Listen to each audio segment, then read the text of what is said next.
Hello students. In our last class we have completed about the pollination. We have discussed about self-pollination, cross-pollination. There are various adaptations for self-pollination, cross-pollination. We have discussed about various things such as outbreeding devices that are going to encourage the cross-pollination. So, and we have discussed about the characteristics in plants for insect pollination and wind pollination and water pollination. Now we are moving ahead. अभी हम बात करते हैं pollens they are on the stigma. Pollens land कर चुके हैं stigma पर. They are on the female part, they are on the pistil. अब उनमें थोड़ा सा कम्युनिकेशन होगा. पोलेन जब स्टिग्मा पर लैंड कर चुके हैं सो दे जस्ट डू कम्युनिकेशन. उनमें कन्वर्सेशन होगा कि मैं तेरा ही पोलेन हूं या किसी और का हूं. पिस्टिल जो है वो रिकॉग्नाइज करती है कि is this the right pollen for me और नॉट. उनमें डायलॉग चलेंगे, कुछ कम्युनिकेशन होगा, कुछ कन्वर्सेशन होगा. अगर वो उसको एक्सेप्ट करती है, उसको रिकॉग्नाइज कर पाती है कि this pollen is for me, तो उसको एक्सेप्ट करेगी, अदरवाइज उसको रिजेक्ट कर देगी. तो उसके इस इंटरेक्शन को बोलते हैं पोलन पिस्टिल इंटरेक्शन. ये एक डायनेमिक प्रोसेस है. Pollen pistil interaction is a dynamic process. जब तक पोलन लैंड करता है और जब तक पोलन ट्यूब ओव्यूल तक नहीं पहुंच जाती, उस बीच के प्रोसेस को हम पोलन पिस्टिल इंटरेक्शन बोलते हैं. क्लियर? बात सुनते हैं, बात करते हैं डिटेल में. पोलेन ये गारंटी नहीं देता कि वो हमेशा सही तरह के फ्लावर की स्टिग्मा पर लैंड करेगा. सम टाइम कोई दूसरी स्पीशीज का पोलेन किसी दूसरी स्पीशीज की स्टिग्मा पर लैंड कर जाता है.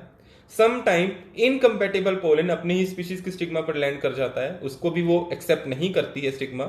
और सम टाइम कोई अलग प्लांट का पोलेन किसी दूसरे स्पीशीज के प्लांट की स्टिग्मा पर लैंड कर जाता है, तो उससे भी वो एक्सेप्ट नहीं करती है. तो होगा क्या? पिस्टिल के पास ये एबिलिटी होती है कि वो आसानी से अपने पोलन ग्रेन को या राइट टाइप के पोलन ग्रेन को या कंपेटेबल पोलन ग्रेन को पहचान सके और गलत तरह के पोलन ग्रेन को या फिर रॉन्ग टाइप के पोलन ग्रेन को वो क्या कर सके, जो कि इनकम्पेटेबल नहीं है, उसे वो रिजेक्ट कर सके. So on the basis of their recognization उसके बाद पिस्टिल क्या करती है, या तो एक्सेप्ट करेगी या फिर रिजेक्ट कर देगी. एक्सेप्ट और rejection, it everything depends upon the chemical dialogue between pollen grain and the pistil. Pollen grain और पिस्टिल के बीच में कुछ स्पेसिफिक केमिकल डायलॉग चलता है. पोलन ग्रेन कुछ केमिकल रिलीज करेगा, पिस्टिल कुछ रिलीज करेगी, दोनों एक दूसरे को पहचानेंगे. अगर वो कंपेटिबल हुए तो फिर आगे प्रोसेस चलेगा, अदरवाइज रिजेक्शन हो जाएगी. क्लियर है? आगे देखते हैं next. Pollen pistil events that compatible pollination are listed below. Post pollination events after the compatible pollination are listed below. सबसे पहले जैसे ही पोलन ग्रेन लैंड करता है, पोलन ग्रेन अगर उसको पहचान लेती है पिस्टिल, तो वो जर्मिनेट करता है. जर्मिनेट होने के लिए आप सब लोग पोलन ग्रेन की स्ट्रक्चर के बारे में जानते हैं. उसमें जर्म पोर्स होते हैं. उस जर्म पोर के थ्रू पोलन ट्यूब बाहर निकलती है. और पोलन ट्यूब अगर एक होती है तो मोनोसिफोनस कंडीशन है, लेकिन there are some families such as Malvaceae, Cucurbitaceae, इनके अंदर बहुत सारी पोलन ट्यूब्स निकलती हैं, तो इसको पॉलीसिफोनस कंडीशन बोला जाता है. ठीक है? The content of pollen grain move into the pollen tube. Pollen tube जो है, इसमें सबसे पहले आ जाता है आपका ट्यूब न्यूक्लियस, उसके पीछे आ जाती है जनरेटिव सेल. अब जनरेटिव सेल डिवाइड हो जाती है माइटोटिकली और दो मेल गैमेट्स बना लेती है. ठीक है? उसके बाद अगर बात करें तो पोलन ट्यूब जो है स्टाइल से होती हुई ओवरी की तरफ मूव करती है, और इस मूवमेंट को बोला जाता है कीमोट्रॉपिक. कई बच्चे कंफ्यूज हो जाते हैं, कीमोटैक्टिक पे टिक कर आते हैं. कीमोटैक्टिक नहीं है, कीमोट्रॉपिक मूवमेंट है. ठीक है? फिर नेक्स्ट आती है बात कि इसके अंदर और क्या होता है. जनरेटिव सेल जो है डिवाइड कर जाती है दो मेल गैमेट्स के अंदर. जब दो मेल गैमेट्स में डिवाइड कर जाएगी तो दोनों मेल गैमेट हैं यहां पर पोलन ट्यूब के अंदर. सम टाइम अगर pollen grain two celled stage में, जैसा कि 60% प्लांट्स के अंदर होता है, टू सेल्ड स्टेज में रिलीज होता है, तो पोलन ट्यूब जो है उससे बनने से पहले आपकी जनरेटिव सेल जो है माइटोटिकली दो मेल गैमेट में कन्वर्ट हो जाएगी. लेकिन अगर pollen grain three celled stage में लैंड होता है तब ऐसा प्रोसेस नहीं चलता. उसमें डायरेक्ट ही पोलन ट्यूब में दो मेल गैमेट पहले से होते हैं. क्या ये बात क्लियर हो रही है आपको? 60% केस में pollen grain two celled stage में लैंड होता है और कुछ प्लांट्स के अंदर pollen grain three celled stage में लैंड होता है. टू सेल्ड स्टेज जो है वो लैंड होने के बाद थ्री सेल्ड स्टेज में कन्वर्ट होती है, और कुछ प्लांट जिनमें पहले से थ्री सेल्ड स्टेज है उनमें कोई ऐसा चेंज नहीं आता. ठीक है? फिर बात आती है एंट्री की. एंट्री जो है पोलन ट्यूब की वो अलग अलग हो सकती है. मोस्ट वाइडली जो है वो पोरोगैमी है, यानी सबसे कॉमन प्लांट्स के अंदर, ज्यादातर प्लांट्स के अंदर पोरोगैमी देखी गई है, यानी पोलन ट्यूब की एंट्री माइक्रोपाइल से. कुछ प्लांट्स के अंदर चलेजा से भी होती है एंट्री, जिसको बोलते हैं चलेजोगैमी या फिर बेसीगैमी. अगर पोलन ट्यूब चलेजल एंड से एंटर कर रही है तो उसको बोलते हैं चलेजोगैमी. ऐसा देखा गया है कैजुराइना के अंदर, वॉलनट के अंदर. कुछ प्लांट्स के अंदर इंटेग्यूमेंट्स के थ्रू या फिर फ्यूनिकल के थ्रू एंट्री होती है तो उसको मीजोगैमी बोला जाता है। ऐसा देखा गया है कुकुरबिटेसी के अंदर, पॉपुलस के अंदर, और अगर फ्यूनिकल के थ्रू हो रही है तो पिस्टेशिया के अंदर। कुछ प्लांट के अंदर एम्ब्रियो से खुद ही बाहर आ जाता है पोलन ग्रेन से मेल गैमेट को रिसीव करने के लिए। अगर कुछ प्लांट्स के अंदर एम्ब्रियो से बाहर आ जाएगा ताकि वो ओव्यूल आसानी से पोलन ट्यूब को रिसीव कर सके, तो ऐसे प्लांट्स में जो पोलन ट्यूब की एंट्री को बोलते हैं एक्रोगैमी। ऐसा देखा गया है यूट्रिकुलेरिया के अंदर, ठीक है। और चेलेजोगैमी, मीजोगैमी और एक्रोगैमी को कंबाइनली बोला जाता है एपेरोगैमी। एपेरोगैमी मतलब अगर वो मीजोगैमी है तो भी एपेरोगैमी है, अगर वो चेलेजोगैमी है या फिर एक्रोगैमी है तो भी वो एपेरोगैमी है, ठीक है।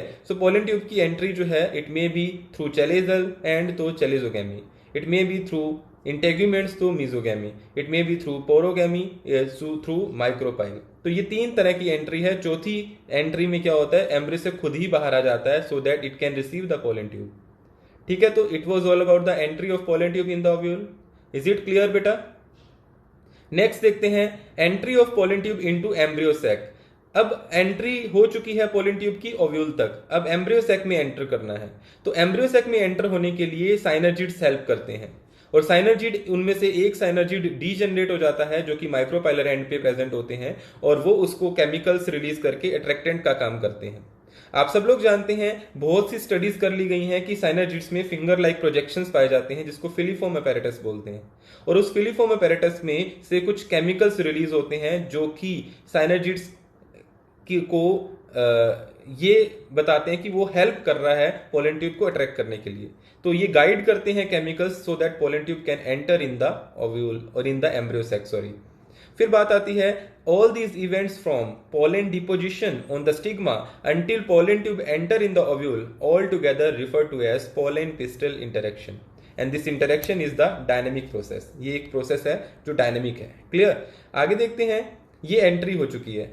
सबसे पहले आप देखेंगे साइनर्जिड डीजनरेट कर गया, साइनर्जिड डीजनरेट करेगा, फिलीफॉर्म अपैरेटस कुछ केमिकल रिलीज कर रहा है जो कि गाइड कर रहा है कि पोलन ट्यूब को कि बेटा आपको इधर जाना है, ठीक है।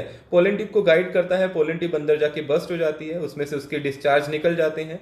उसके डिस्चार्ज में से सबसे पहले जो डीजनरेटिव वेजिटेटिव न्यूक्लियस था, यानी न्यूक्लियस था ट्यूब सेल का, वो डीजनरेट कर जाता है। वो वेजिटेटिव था, अब उसका काम खत्म, वो डीजनरेट हो जाएगा। बचेंगे 2 न्यूक्लियस और दोनों मेल गैमेट्स होंगे।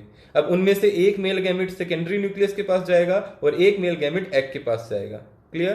तो एग के पास जाके वो फर्टिलाइजेशन शो करेगा जिसको हम बोलते हैं सिनगैमी, यानी दोनों मिलकर के क्या बनाएंगे, सिनगैमी, जिसको दोनों मिलकर के क्या बनाएंगे, दोनों मिलकर के जाइगोट बनाएंगे। और दूसरे वाले में मेल गैमेट जो है वो सेकेंडरी न्यूक्लियस के पास जाएगा और वहां पर वो ट्रिपल फ्यूजन शो करेगा, क्योंकि सेकेंडरी न्यूक्लियस में 2 न्यूक्लियस है और एक मेल गैमेट ट्रिपल न्यूक्लियस जो है वो PEN बनाएगा, प्राइमरी एंडोस्पर्म न्यूक्लियस, और उसमें बाद में डिवीजन होगा, फिर प्राइमरी एंडोस्पर्म सेल और बाद में वो एंडोस्पर्म बनाएगा। क्लियर? फिर बात आती है इन विट्रो पोलन जर्मिनेशन की। हमने ये प्रैक्टिकली प्रूफ किया है कि पोलन जर्मिनेशन के लिए क्या क्या चीजें चाहिए। हमने क्या किया, सबसे पहले हमने पोलेंस को एक ग्लास स्लाइड के ऊपर रखा। किस किस के पोलन लिए? हमने लिए पी का, बाल्सम का, विंका का एंड क्रोटालेरिया का। इनके पोलन ग्रेन्स को हमने उनकी डस्टिंग कर दी ग्लास स्लाइड में, और उस ग्लास स्लाइड में एक कुछ ड्रॉप्स पहले से हमने ले ली थी। उस ड्रॉप्स में 10% शुगर था, उसमें कुछ बोरिक एसिड थे, कैल्शियम, मैग्नीशियम और पोटेशियम सॉल्ट थे। तो हमने एक ग्लास स्लाइड ली, उस पर हमने कुछ ड्रॉप्स रखी जिसमें 10% sugar plus boric acid and calcium, potassium और मैग्नीशियम रखा। फिर 15 से 30 मिनट बाद हमने देखा कि जो पोलन ट्यूब जो पोलन ग्रेन हमने स्लाइड पे रखे थे उनमें से पोलन ट्यूब बाहर निकलने लगती है। तो इससे ये प्रूफ होता है कि पोलन ट्यूब जर्मिनेशन के लिए क्या क्या चीजें जरूरी हैं। So germination of pollen grain in laboratory is called hanging drop method. इस मेथड को हैंगिंग ड्रॉप मेथड कहा गया। हैंगिंग ड्रॉप मेथड आप एक बार डायग्राम में देख सकते हैं, क्लियर कट है, ठीक है। इसमें देखो हमने पोलन ग्रेन्स को सबसे पहले लिया। जब हम पोलन ग्रेन्स को लेते हैं सबसे पहले इन पोलन ग्रेन्स को हमने कवर स्लिप पे बिछाया और उसको हमने ये ग्लास स्लाइड पे रख दिया। ये ग्लास स्लाइड आपको याद रखना है कि ये कैविटी स्लाइड आपको लेनी है। इस कैविटी स्लाइड के अंदर आपको 10% sugar solution plus boric acid, calcium, magnesium और पोटेशियम सॉल्ट ले लेनी है, और फिर हम इसको उल्टा करके रख देंगे। तो कुछ समय के बाद आधे घंटे के अंदर पोलन ट्यूब वहां से निकलने लगेगी। तो इस तरह से ये प्रूफ होता है कि पोलन ट्यूब जर्मिनेशन के लिए आपको क्या चाहिए, ठीक है। नेक्स्ट बात देखते हैं, ये सारे इवेंट्स, पोलन का डिपोजिशन होना स्टिग्मा पर और पोलन ट्यूब का एंटर ही होना ओव्यूल में, यहाँ तक के सारे प्रोसेस पोलन पिस्टिल इंटरेक्शन में आ जाते हैं और ये एक डायनेमिक प्रोसेस है. So it was all about this class. In next class we will start the artificial hybridization and we will discuss about the embryo formation. It was all about this class. So just revise it and we'll meet you soon in the next class. Bye bye.